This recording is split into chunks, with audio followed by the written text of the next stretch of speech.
Hello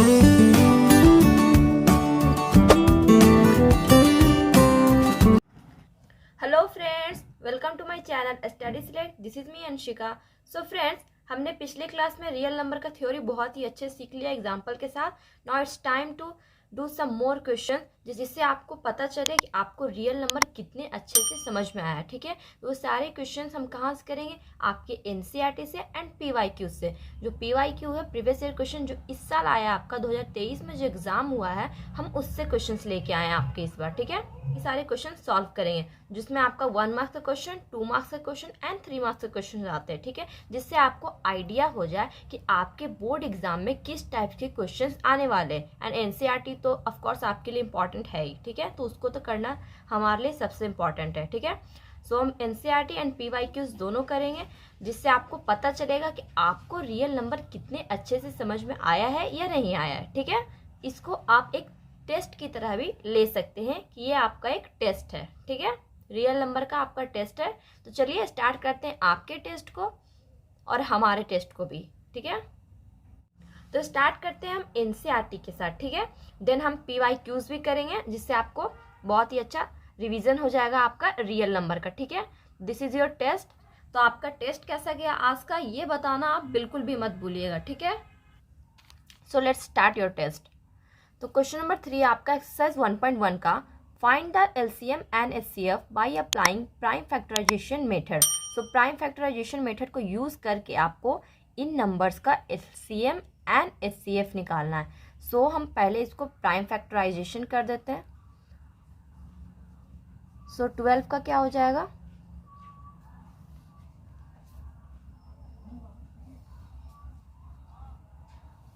twelve का 2 6 जा 12, 2 3 जा 6, 3 1 जा 3, 15 का 3 5 जा 15, 7 का 3 7 जा 21।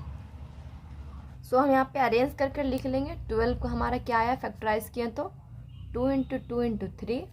15 का क्या आया 3 × 5 एंड 21 का क्या आया 3 × 7। ठीक है, सो फर्स्ट निकालते हैं हम एलसीएम को। एलसीएम क्या होता है? जो तीनों में पहले कॉमन है उसको लिखिए आप। तीनों में कॉमन क्या है? यहाँ भी 3 है, यहाँ भी 3 है, यहाँ भी 3 है। फर्स्ट ऑफ ऑल हम जो कॉमन था उसको लिख दिए। देन जो आपका लेफ्ट ओवर है, जो बचा हुआ नंबर से आप उसको लिखिए। ठीक है, तो यहाँ पे 3 के अलावा कोई और कॉमन नंबर नहीं है, तो जो बचा हुआ है हम उनको लिख देंगे। ठीक है, तो फर्स्ट में हमारा यहाँ पे 2 बचा हुआ है, 2 × 2। सेकेंड में हमारा यहाँ 5 बचा हुआ है एंड थर्ड में हमारे यहाँ पे 7 बचा हुआ है। ठीक है, इसको मल्टीप्लाई कर देते हैं। 2 × 2 4, 4 × 5 20, 7 × 3 21, 21 × 20 कितना हो जाएगा आपका 420। ठीक है, एंड एचसीएफ। सो जो तीनों में कॉमन है वही आपका एचसीएफ हो जाएगा। तो तीनों में कॉमन क्या है? सिर्फ 3 है। सो आपका एचसीएफ यहाँ पे 3 आ जाएगा। सो एलसीएम आपका 420 एंड एचसीएफ आपका 3 आया है। ठीक है, तो ये क्वेश्चन आपको समझ में आया। सो ये क्वेश्चन हमारा सॉल्व हो गया। नेक्स्ट क्वेश्चन को देखते हैं। सो फ्रेंड्स, ये सारे क्वेश्चन आपको भी साथ में सॉल्व करने चाहिए पहले, कि आपको पता चले। आप इसको एक टेस्ट की तरह ले रहे हैं ना, देन आपको फर्स्ट सॉल्व करना चाहिए, फिर आप मैच कर लीजिए कि आप जो बनाए आपको वो करेक्ट आंसर आया है या नहीं। ठीक है ना, सो हम इसको सॉल्व करते हैं।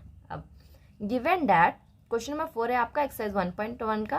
Given that HCF this is equal to 9, find LCM. ये दोनों नंबर है आपके, इसका एचसीएफ आपको 9 दिया हुआ है। सो आपको एलसीएम फाइंड करना है। सो फॉर्मूला क्या होता है बताइए आप? इसका फॉर्मूला होता है एलसीएम इंटू एचसीएफ। क्या होता है? Product of 2 numbers. ठीक है, सो इसका फॉर्मूला क्या होता है? सॉल्यूशन करते हैं इसको। यहाँ पे हम कौन सा फॉर्मूला यूज करेंगे? आपका ये वाला formula, product of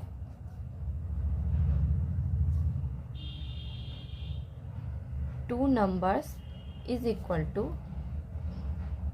HCF into LCM. 2 number आपके कौन से हैं? एक आपका 306 है और दूसरा आपका 657 है। एंड एचसीएफ आपका 9 गिवन है एंड एलसीएम हमारा हमें निकालना है। ठीक है, सो यहाँ पे क्या आ जाएगा? ये 9 डिवाइड में आ जाएगा इज इक्वल टू एलसीएम। सो आप इसको सो हम 9 का डिविजिबिलिटी रूल आपको बताए थे ना, क्या होता है, आप नंबर को सम करके देखिए, अगर वो 9 से डिविजिबल है दैट मीन्स जो होल नंबर है वो आपका 9 से डिविजिबल होगा, ठीक है। सो यहाँ पे हमें साफ दिख रहा है कि 6 + 3 9, और 9 जो है वो 9 से तो डिविजिबल होता ही है, ठीक है। तो ये 9 से हमारा आराम से चल जाएगा। 9 3 ज़ा 27, 27 जाएगा, 3 बचेगा तो 36 आ जाएगा। 9 4 ज़ा 36। सो आपको यहाँ पे क्या मल्टीप्लाई करना हो जाएगा एलसीएम में, 34 × 657, ठीक है। तो इसको मल्टीप्लाई कर लेते हैं। 657 को 34 से आपको मल्टीप्लाई करना है, कितना आ जाएगा, 7 × 4 28, 2 बचा, 5 × 4 20, 20 + 2 22, 2 बचा, 6 4 ज़ा 24, 24 + 2 26, ठीक है। 7 3 ज़ा 21, 2 बचा, 5 3 ज़ा 15, 16 17, 1 बचा, 6 3 ज़ा 18 और 1 19, ऐड कर देते हैं 8 2 और 1 3, 6 and 7 13, 9 and 2 11 और 1 12, 1 और 1 2। सो इसको मल्टीप्लाई करके हमारे कितना आ गया, 2 2 3 3 8। सो आपका एलसीएम कितना आ जाएगा ये, ठीक है। तो आई होप ये क्वेश्चन आपको अच्छे से समझ में आया हो। समझ में आया है या नहीं ये आप जरूर बताइएगा, ठीक है। तो हम नेक्स्ट क्वेश्चन को देखते हैं। सो फ्रेंड्स, नेक्स्ट क्वेश्चन आपका आता है question number 5। Check whether 6 to the power n can end with 0 for end with digit 0 for any natural number n। सो ये क्वेश्चन आपको याद है, हमने किया है। यहाँ पे 4 to the power n था, देन हम उसको सॉल्व किए थे, ठीक है। वहां पे आपको समझ में आया था या नहीं? अगर नहीं भी आया होगा तो हम इस क्वेश्चन से करेंगे, तो आपका वहां पे भी जो कंफ्यूजन बचा हुआ होगा इस क्वेश्चन में आपका पूरा अच्छे से क्लियर हो जाएगा, ठीक है। तो इस क्वेश्चन में आपको क्या बोल रहा है कि आप चेक करके बताइए कि जो 6 to the power n जो आपका है नंबर, ये एंड होगा 0 के साथ या नहीं, ये आपको बताना है कि 6 to the power जो n आपका है, n क्या है, वो एक आपका नेचुरल नंबर है, ठीक है। सो किसी भी नेचुरल नंबर के लिए जो ये 6 to the power n है वो आपका एंड होगा 0 डिजिट के साथ या नहीं, ये आपको चेक करके बताना है, ठीक है। सो आप कैसे चेक करेंगे इसको? सो आपको एक बात पता होना चाहिए, वो ये कि कोई भी नंबर जिसका यूनिट प्लेस 0 या फिर 5 होता है, कोई भी नंबर जिसका यूनिट प्लेस 0 या 5 होता है, सो वो नंबर आपका डिविजिबल हो जाएगा 5 से। 5 का डिविजिबिलिटी रूल यही होता है, किसी भी नंबर की यूनिट प्लेस पे अगर 0 है या 5 है देन वो नंबर आपका 5 से डिविजिबल होता है, ठीक है। सो हम इसी थ्योरी को यहाँ पे यूज करेंगे, कैसे, ये देखिए आप। सो हम यहाँ पे पहले आपको यहाँ पे अच्छे से लिखना होगा, क्या लिखना है कि अगर 6 to the power n को एंड होना होगा 0 के साथ, दैट मीन्स उसको डिविजिबल होना होगा 5 से, ठीक है। अगर 6 to the power n जो एंड हो रहा है 0 के साथ, दैट मीन्स 0 के साथ एंड हो रहा है, इसको डिविजिबल होना चाहिए 5 से। सो हम वही लिख रहे हैं, ठीक है।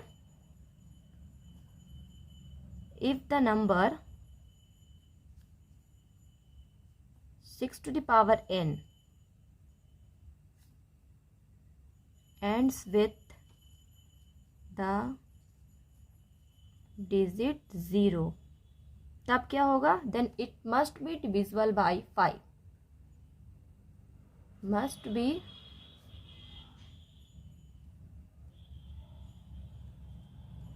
Divisible by 5। 5 का डिविजिबिलिटी रूल यही होता है हमारा।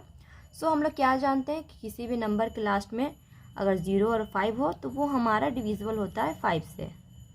As we know that any number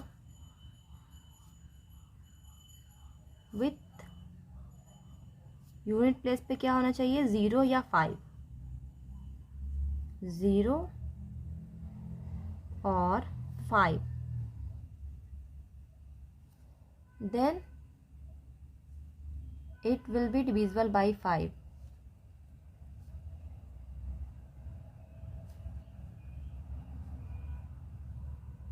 so हम लोगों को पता है कि किसी भी यूनिट प्लेस पे अगर 0 और 5 रहेगा तो वो एंड होगा, सो वो डिविजिबल होगा 5 से, ठीक है।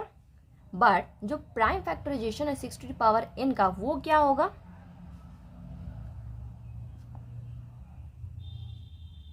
therefore the prime factorization of 6n का प्राइम फैक्टराइजेशन क्या हो जाएगा आपका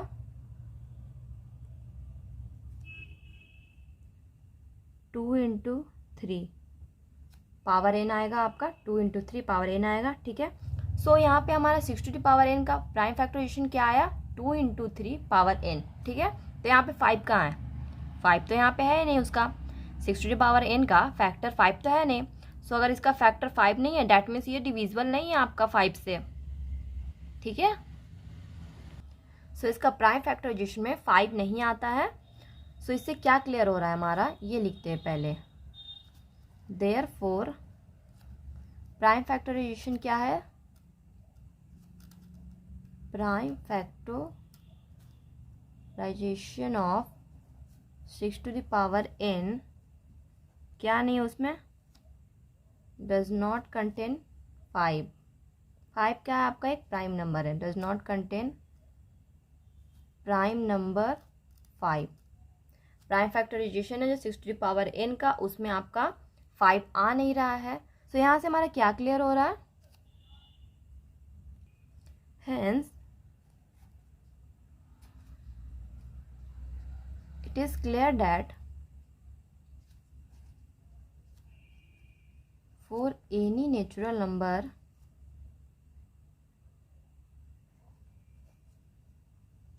किसी भी नेचुरल नंबर n के लिए जो 6 टू द पावर n है वो डिविजिबल नहीं होगा 5 से। ठीक है, जब उसका फैक्टर 5 आ ही नहीं रहा है प्राइम फैक्टराइजेशन पे तो वो एंड होगा 0 के साथ, बिल्कुल भी नहीं। ठीक है, thus it proves, यहाँ पे हमारा ये प्रूव हो गया that 6 to the power n जो है वो can not be end with 0।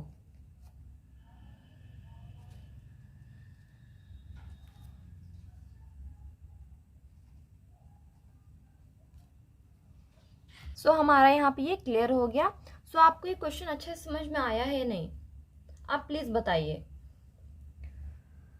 सो इसको हम एक बार फिर से आपको समझा देते हैं कि क्या किया एकदम फास्ट में। ठीक है, सो आपको पूछ रहा था 6 टू द पावर जो n है वो आपका एंड होगा 0 के साथ या नहीं। सो कोई भी नंबर आपका अगर 0 या 5 से एंड होता है तो वो डिविजिबल होता है 5 से, ये हमें पता है। ठीक है, कोई भी नंबर अगर आपका 0 से एंड हो रहा है, या फिर आप इस तरह से भी मान सकते हैं कि अगर कोई नंबर 10 है, ठीक है, तो उसको आप डिवाइड कर रहे हैं तो उसमें फैक्टर आपका 5 एक आएगा ही आएगा। कोई भी अगर नंबर है वो एंड हो रहा है 0 के साथ दैट मीन्स वो 5 से आपका नंबर डिविजिबल होगा ही होगा। ठीक है, बट जब 6 टू द पावर n को हम प्राइम फैक्टराइजेशन किए देन वो 2 इंटू 3 के फॉर्म में आया। 5 तो यहाँ पे आया नहीं, 5 नहीं आया दैट मीन्स कि इसमें 5 है ही नहीं, 6 टू द पावर n में 5 है नहीं, और इसमें 5 नहीं है दैट मीन्स ये जो नंबर है 6 टू द पावर n वो 0 के साथ एंड नहीं हो रहा है, 0 के साथ एंड नहीं हो रहा है। तो यहाँ से हमारा प्रूव हो गया कि 6 टू द पावर n जो है वो 0 के साथ एंड नहीं हो सकता है। ठीक है, सो नेक्स्ट क्वेश्चन करते हैं। क्वेश्चन नंबर 7 आपका एक्सरसाइज 1.1 का ही है। सो आपको समझ में आ रहा है या नहीं ये आप बताइएगा ज़रूर। ठीक है, ताकि मुझे पता चले कहाँ पे आपको प्रॉब्लम हो रहा है, कहाँ पे आप समझ नहीं पा रहे या फिर हम समझा नहीं पा रहे हैं। ठीक है, सो क्वेश्चन नंबर 7 को देखते हैं। ये आपका एक वर्ड प्रॉब्लम है। सो यहाँ पे भी आपको HCF निकालना है, ये LCM, ये आपको यहाँ पे ध्यान देना होगा। सो अगर आपने पिछले क्लास का वीडियो देखा होगा तो उसमें मैंने बताया है कि आपको वर्ड प्रॉब्लम में LCM आप कैसे निकाल सकते हैं उसके बारे में। सो एक क्वेश्चन देखते हैं आप। There is a circular path around a sport field. Sonia takes 18 minute to drive 1 round of field while Ravi takes 12 minutes for the same. Suppose they both start at the same point and at the same time and go in same direction. After how many minutes will they meet again at starting point? तो first of all आप यहाँ पे ध्यान दीजिए, they both start at same point and same time and go in same direction. So अगर कोई बात कर रहा है क्वेश्चन में कि वो एक ही टाइम पे स्टार्ट किया, चलना, दौड़ना, रेस लगाना, कुछ भी, ठीक है, एक ही टाइम पे एक ही जगह से, सो वहाँ पे आपको LCM निकालना है। सो ये एक बात आप याद रखिएगा। ठीक है, अगर आपको बोला गया है क्वेश्चन में कि ये इस पॉइंट से चलना स्टार्ट हुआ है, सेम पॉइंट पे आके मिलेगा फिर से कुछ टाइम के बाद, कुछ इंटरवल के बाद। सो वहाँ पे आपको क्या यूज़ करना है, एलसीएम यूज़ करना है। ठीक है, तो हम इस क्वेश्चन में भी एलसीएम ही यूज़ करेंगे। तो क्वेश्चन में क्या बोल रहा है कि आपका एक सर्कुलर पाथ है। ठीक है, एक आपका सर्कुलर पाथ है। ठीक है, सो वहाँ पे जो सोनिया है उसको 18 मिनट्स लगता है ये पूरा राउंड कंप्लीट करने में। सोनिया को 18 मिनट लगता है एंड रवि को 12 मिनट लगता है इस पूरे राउंड को कंप्लीट करने में। ठीक है, फिर जब दोनों हैं एक ही पॉइंट से स्टार्ट करते हैं, सोनिया और रवि एक ही पॉइंट से यहाँ पे स्टार्ट करते हैं। ठीक है, ड्राइव करना, एक ही डायरेक्शन में जाते हैं, तो कितना मिनट बाद दोनों मिलेंगे स्टार्टिंग पॉइंट पे। मान लीजिए ये स्टार्टिंग पॉइंट है। ठीक है, यहाँ से सोनिया और रवि चलना स्टार्ट किए हैं, सोनिया और रवि यहाँ से चलना स्टार्ट किए हैं। ठीक है, तो यहाँ से चलना स्टार्ट किए तो कितना मिनट बाद ये फिर से यहीं पे आएंगे, कितना मिनट बाद ये फिर से यहाँ पे मिलेंगे, यही आपको बताना है। तो हमें क्या करना है, हमें पता है कि हमें एलसीएम निकालना है यहाँ पे। ठीक है, तो ये क्वेश्चन समझ में आया कि क्या बोल रहा है। सो देखते हैं, क्वेश्चन को सॉल्व करते हैं। ठीक है, सो यहाँ पे तो हम बता दिए आपको एलसीएम निकालना है, सो हम डायरेक्ट यहाँ पे एलसीएम निकालेंगे। ठीक है,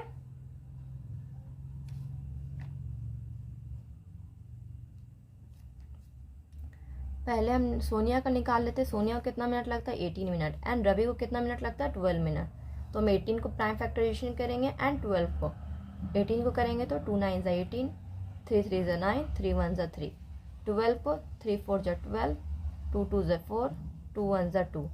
सो हम 18 को यहाँ पे अरेंज करके लिख लेते हैं, क्या आ जाएगा 2 × 3 × 3, एंड 12 को हम क्या लिख सकते हैं, 2 × 2 × 3। ठीक है, सो यहाँ पे आपको एलसीएम निकालना है। ठीक है, कि एलसीएम कितना होगा। सो एलसीएम क्या होता है, जो दोनों में कॉमन है, दोनों में कॉमन क्या है 2, और जो बाकी बचा हुआ नंबर है वो। ठीक है, तो यहाँ पे दोनों में कॉमन 2 है, फिर इन दोनों में कॉमन आपका एक 3 आ रहा है, तो 3 को लिख लिए। बाकी फर्स्ट वाले नंबर में हमारा 3 बच रहा है एंड सेकेंड वाले नंबर में हमारा 2 बच रहा है। ठीक है, दोनों में कॉमन 2 था, 2 लिख लिए, दोनों में कॉमन फिर हमारा 3 मिला, 3 लिख लिए, फिर फर्स्ट में हमारा 3 बच गया एंड सेकेंड में हमारा 2 बच गया, वो लिख लिए। अब इसको मल्टीप्लाई कर लेते हैं। ठीक है, 3 × 2 6, 6 × 3 18, 18 × 2 36। सो इसका आंसर हो जाएगा 36। सो सोनिया और रवि दोनों मीट करेंगे स्टार्टिंग पॉइंट पे आफ्टर 36 मिनट। सो यहाँ पे आप इस तरह से लिख सकते हैं, hence Sonia and Ravi meet again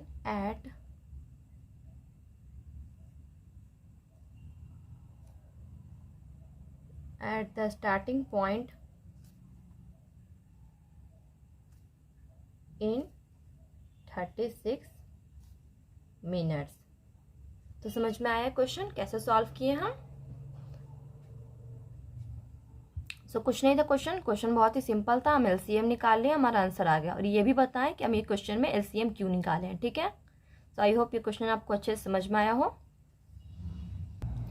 so friends, आ गया वो टाइम जिसका आपको इंतजार था, वो है आपका PYQs। ठीक है, सो फर्स्ट क्वेश्चन है एक्सरसाइज 1.2 का, ये तो एनसीईआरटी है। Question number 1, prove that √5 is irrational. So ये एनसीईआरटी तो है, बट ये जो इस साल आपका एग्जाम हुआ है 2023 में, उसका सेट 1 का सेक्शन सी का क्वेश्चन नंबर ये 27 था, जो कि ये 3 मार्क्स का क्वेश्चन था। सो यहाँ से आपको बिलीव हुआ कि एनसीईआरटी आपके लिए इम्पॉर्टेंट है या नहीं। आई होप हो गया होगा इससे बिलीव आपको कि ये एनसीईआरटी भी आपके लिए बहुत इंपॉर्टेंट है, और आपको पता भी होगा ये बात। ठीक है, सो सॉल्व करते हैं क्वेश्चन को। 3 मार्क्स का आपका इस बार एग्जाम में ये क्वेश्चन पूछा था। ठीक है, सो पिछले क्लास में मैंने इसको थ्योरम था वो √2 को आपको इरेशनल प्रूफ करना था, तो हम प्रूफ किए थे हमने। तो जिस तरह से हम उस क्वेश्चन में सॉल्व किए थे, सेम उसी तरह से हम यहाँ भी सॉल्व करेंगे दोनों, क्योंकि दोनों क्वेश्चन ही सेम है। ठीक है ना, सो इसको सॉल्व करते हैं और समझते हैं कि कैसे हम इसको इरेशनल प्रूव कर सकते हैं। और ये क्वेश्चन आपके लिए VVI है, बहुत इंपॉर्टेंट क्वेश्चन है आपके लिए, तो इसको ध्यान से समझिए, ठीक है। सॉल्यूशन करते हैं। सो हम मान लेते हैं कि जो √5 है वो हमारा रेशनल नंबर है, ठीक है। फर्स्ट ऑफ ऑल आपको यही करना होता है। लेट एज्यूम, क्या एज्यूम कर लेंगे, जो √5 है हमारा वो रैशनल है, ठीक है। सो हम लोग क्या लिख सकते हैं, रैशनल नंबर को हम लोग PYQ के फॉर्म में लिख सकते हैं, ठीक है। जब ये रैशनल है तो हम इसको PYQ के फॉर्म में आराम से लिख सकते हैं, तो हम A/B के फॉर्म में लिख दिए। सो यहाँ पे आपको साइड में ये भी लिखना होता है, where A and B are को प्राइम। A एंड B क्या है आपका, को प्राइम है, and B not equal to 0। So co prime क्या होता है, ये भी हमने पिछले क्लास में डिस्कस किया था। को प्राइम आपके वैसे नंबर होते हैं जिनका कॉमन फैक्टर सिर्फ 1 होता है, ठीक है। 1 जो है वो A एंड B दोनों इंटीजर का कॉमन फैक्टर होगा, ठीक है। 1 के अलावा इसका कोई और कॉमन फैक्टर नहीं हो सकता है A एंड B का। यही है आपका को प्राइम नंबर, ठीक है। सो दोनों साइड हम स्क्वायर कर देते हैं, यहाँ पे स्क्वायरिंग बोथ साइड, दोनों साइड हम स्क्वायर कर देंगे। तो √5 को स्क्वायर किए एंड A/B को स्क्वायर किए, तो क्या आया, 5 is equal to A² by B²। B² इधर चल जाएगा, क्रॉस मल्टीप्लाई होके B² इज इक्वल टू आपका A² आ गया, ठीक है। सो यहाँ पे हम B² is equal to A² by 5 लिख सकते हैं आराम से। सो यहाँ पे हमारा क्या शो हो रहा है, थ्योरम आपका 1.2 ये था कि अगर कोई प्राइम नंबर A² को डिवाइड कर रहा है देन वो A को भी डिवाइड करेगा, ठीक है।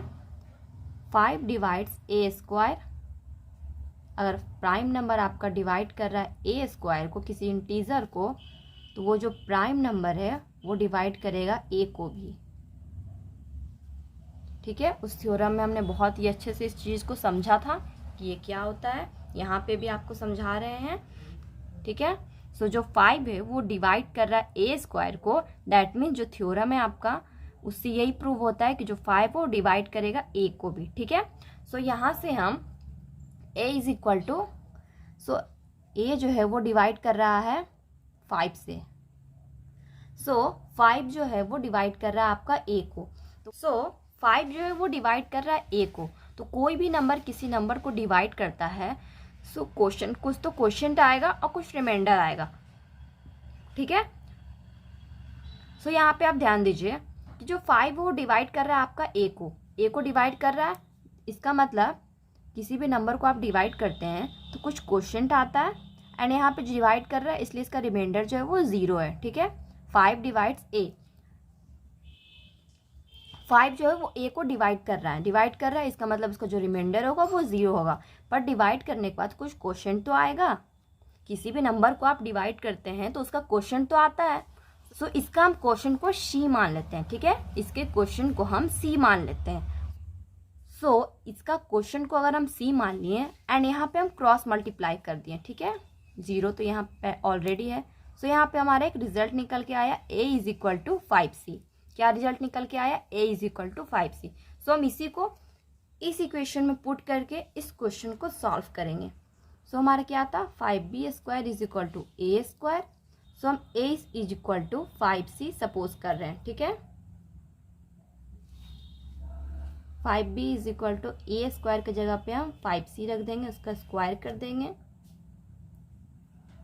सो यहाँ पे क्या आ जाएगा हमारा, 5B², 5 का स्क्वायर 25C², ठीक है।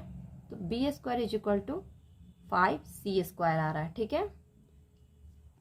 सो यहाँ पे क्या आ जाएगा, B² by 5 is equal to C²।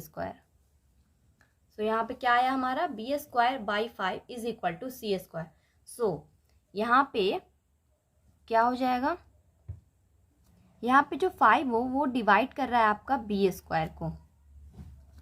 सो हमारा अकॉर्डिंग टू थ्योरम क्या हो जाएगा, जो 5 हो वो डिवाइड करेगा आपका B को भी।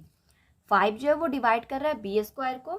सो हमारा थ्योरम के अनुसार यहाँ पे 5 जो है वो डिवाइड करेगा आपके बी को भी, ठीक है। सो यहाँ पे अब ध्यान देना है आपको, ठीक है, समझिए इसको। क्या बोल रहे हैं यहाँ पे कि ए एंड बी जो है वो आपका को प्राइम था, ठीक है। जब को प्राइम होता है तो उसका जो कॉमन फैक्टर होता है वो सिर्फ 1 होता है। 1 के अलावा उस को प्राइम नंबर का कोई और फैक्टर हो ही नहीं सकता। बट यहाँ पे आपका ए जो है 5 से डिवाइड हो रहा था, यहाँ पे बी जो है वो 5 से डिवाइड हो रहा है। ए एंड बी दोनों आपका 5 से डिवाइड हो रहा है। ए एंड बी दोनों आपका 5 से डिवाइड हो रहा है। डैट मीन्स कोई भी नंबर किसी नंबर को अगर डिवाइड करता है तो वो नंबर उसका फैक्टर होता है। 6 को डिवाइड कर रहे हैं हम 2 से, डैट मीन्स 6 का फैक्टर यहाँ पे 2 भी होगा। सो ए एंड बी को डिवाइड कर रहा है 5, that means A and B का यहाँ पे फैक्टर एक 5 भी आ रहा है। बट हम लोग स्टार्टिंग में ही माने थे ए एंड बी जो है वो आपका को प्राइम है। को प्राइम है उसका कॉमन फैक्टर सिर्फ 1 होगा, 5 नहीं हो सकता है। सो यहाँ से ही हमारा ये प्रूव हो गया कि ए एंड बी जो है वो कॉन्ट्राडिक्ट कर रहा है। सो यहाँ पे हम लिख देंगे देयरफॉर ए और बी क्या है आपका को प्राइम है और उसका फैक्टर सिर्फ 1 हो सकता है। बट यहाँ पे क्या आया 5 आया। Therefore A and B have 5 as a common factor, ठीक है। तो यहाँ से हमारा ये कॉन्ट्राडिक्ट कर रहा है। But this contradict the fact that A and B are को prime, contradicts the fact that A and B are को प्राइम, ठीक है।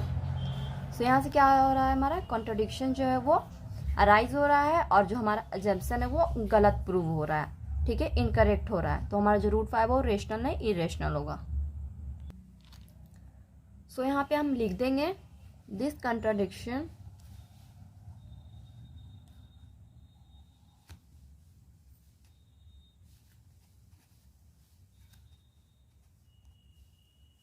has arisen because of our incorrect assumption. Incorrect assumption.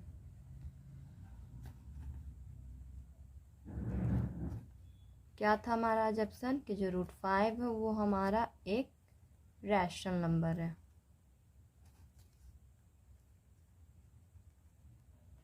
सो यहाँ से हम क्या कंक्लूड कर सकते हैं कि जो रूट 5 है वो हमारा क्या हो जाएगा बताइए। जो रूट 5 है वो क्या हो जाएगा इरेशनल, ठीक है। तो ये क्वेश्चन अच्छे से हमने सॉल्व कर लिया और अच्छे से समझ भी लिया। तो समझ में आया पूरा क्वेश्चन क्या था। सो अगेन अगर कोई कन्फ्यूजन है इस क्वेश्चन में तो आप प्लीज़ ज़रूर से पूछिएगा, क्योंकि ये क्वेश्चन आपके लिए बहुत इंपॉर्टेंट है। ऐसा क्वेश्चन आपके एग्ज़ाम में आने ही आने हैं, ठीक है। सो नेक्स्ट क्वेश्चन को देखते हैं। चलिए तो करते हैं 2 मार्क्स वाले क्वेश्चन जो आपके इसी साल बताए हैं, इसी साल एग्जाम वाला क्वेश्चन है। तो ये क्वेश्चन नंबर आपका 21 है, सेट 1 का, ये सेक्शन बी का 2 मार्क्स का, ठीक है। 2 numbers are in the ratio 2:3 and their LCM is 180. What is the HCF of these number? तो ये नंबर्स के HCF क्या होंगे ये आपको बताना है। सो यहाँ पे आप क्वेश्चन में आप गलती कहाँ पे कर सकते हैं, ये देखिए। यहाँ पे जो नंबर्स हैं आपको ये रेशियो में दिया हुआ है, तो आप सपोज कर लीजिएगा एक को 2x एंड एक को 3x एंड दोनों को आप मल्टीप्लाई करिएगा तो यहाँ पे आ जाएगा आपका 6x² और HCF into LCM 180 into HCF करेंगे। वहाँ से आप कोशिश करेंगे x² का वैल्यू निकालना, ठीक है। सो वहाँ से आपका आने वाला नहीं है, समझ में आया। x² कर दीजिएगा, वहाँ से आपका आंसर आने वाला नहीं है। सो ये क्वेश्चन कैसे बनेगा ये ध्यान दीजिए आप, ठीक है। सो क्वेश्चन आपको क्या करना है, ये जो 2 नंबर है और आपका LCM गिवन है, सो हम इसका यूज़ करते हैं। कैसे यूज़ करेंगे वो देखिए। जैसे जैसे क्वेश्चन बोल रहा है हम बस वैसे ही करेंगे। पहले तो हम क्वेश्चन आपका रेशियो में दिया हुआ है तो हम उसको x मान लेते हैं। लेट नंबर क्या मान लेते हैं, एक को 2x मान लेते हैं एंड एक को 3x मान लेते हैं, ठीक है। और नंबर्स का एलसीएम हमें गिवन है क्वेश्चन में 180। सो दो नंबर है आपका, ठीक है, एक आपका 2x है एंड एक आपका 3x है। इसको अगर आप फैक्टराइज करेंगे तो क्या आएगा, 2 इंटू एक्स इंटू 1 तो रहता ही है, ठीक है। 3x को आप फैक्टराइज करेंगे तो क्या आएगा, 3 इंटू एक्स इंटू 1। सही कर रहे हैं या नहीं बताइए आप, 2x को हम फैक्टराइज सही किए या नहीं। सो यहाँ पे हम 2x को फैक्टराइज किए 2 इंटू एक्स इंटू 1 के फॉर्म में, 3x को फैक्टराइज किए 3 इंटू एक्स इंटू 1 के फॉर्म में, ठीक है। देन आपको क्या करना है, इसका एलसीएम निकाल लेना है। एलसीएम हम बता चुके हैं क्या होता है, जो दोनों में कॉमन होता है पहले आप उसको लिखिए। दोनों में कॉमन क्या दिख रहा है हमारा, x है, पहले हम x को लिख दिए। बाद में जो बचा हुआ नंबर है, फर्स्ट में हमारा 2 बच रहा है एंड सेकेंड में हमारा 3 बच रहा है, ठीक है। एंड 1 तो ऑलरेडी रहता ही है। सो ये मल्टीप्लाई करके कितना आ जाएगा, 6x। सो आपका एलसीएम क्या आया, 6x² नहीं 6x आया। क्या आया आपका एलसीएम, 6x। 6x² नहीं आया, जो कि आपका इक्वल टू होगा 180 के। हमारा एलसीएम 180 गिवन है, ठीक है। सो यहाँ से हम x का वैल्यू निकाल लेते हैं। 6 से कितना बार में जाएगा, 6 या 18 30 बार में। तो x इज इक्वल टू आपका 30 हो गया। तो आपको फर्स्ट नंबर 2x कितना हो जाएगा, 2 इंटू 30 कितना हो जाएगा, 60। एंड सेकेंड नंबर आपका 3x है, 3 इंटू 30 क्या हो जाएगा, 90, ठीक है। सो आपका नंबर्स क्या आ जाएगा, 60 एंड 90, ठीक है। सो आप क्या करना है, बस याद जो है आपको फॉर्मूला, उसी फॉर्मूला को यूज करना है। याद है ना, एलसीएम इंटू एचसीएफ क्या होता है, is equal to A into B, product of two numbers. LCM आपका 180 है, एचसीएफ हमें निकालने के लिए बोला गया है, और ए हमारा 60 आया एंड बी हमारा 90 आया। सो यहाँ से हमारा एचसीएफ आ जाएगा 60 इंटू 90 अपॉन 180। 6 से ये 3 बार में, 3 से ये 3 बार में, तो एचसीएफ आपका 30 आ जाएगा। सो आपका एचसीएफ कितना आया, इज इक्वल टू 30। सो कैसा आता है एग्जाम में क्वेश्चन, ये आपको पता चला। क्वेश्चंस तो आपके टफ नहीं है, जो हमें पता है, जो हम जानते हैं वही आता है, पर एग्जाम में पूछने का टेक्निक बदल जाता है, ठीक है ना। और वहाँ पे थोड़ा सा घबराहट रहेगा तो शायद आपसे सिंपल क्वेश्चंस भी ना बने। तो इसलिए आप अभी से ही प्रिपेयर रहिए, ठीक है। सो नेक्स्ट क्वेश्चन को देखते हैं। नेक्स्ट क्वेश्चन है आपका सेट 1 का क्वेश्चन नंबर 1, ठीक है। ये आपका 1 मार्क्स का क्वेश्चन है, मल्टीपल चॉइस क्वेश्चन है, तो 1 मार्क्स का ये, ठीक है। The ratio of HCF to LCM of the least composite number and the least prime number is, क्या होगा, एचसीएफ। इसमें भी आपको एचसीएफ और एलसीएम ही निकालने बोल दिया है। नंबर दे देते तो आप आराम से निकाल भी लेते हो। नंबर आपका यहाँ पे दिया हुआ ही है, बट यहाँ पे बस दिख नहीं रहा है आपको, ठीक है। देखिए कैसे नंबर दिया हुआ है, least composite number and least prime number. So what is composite number, बताएं हम पहले भी क्या होता है। सो कंपोजिट नंबर वो नंबर्स होते हैं जिसके 2 से ज़्यादा फैक्टर होते हैं, वो हमारे कंपोजिट नंबर होते हैं। एंड प्राइम नंबर जो 1 से कटता है और वो खुद से कटता है, वो हमारा प्राइम नंबर होता है। तो लीस्ट प्राइम नंबर क्या हो जाएगा हमारा, 2। 1 हमारा प्राइम नंबर नहीं होता है, ठीक है ना।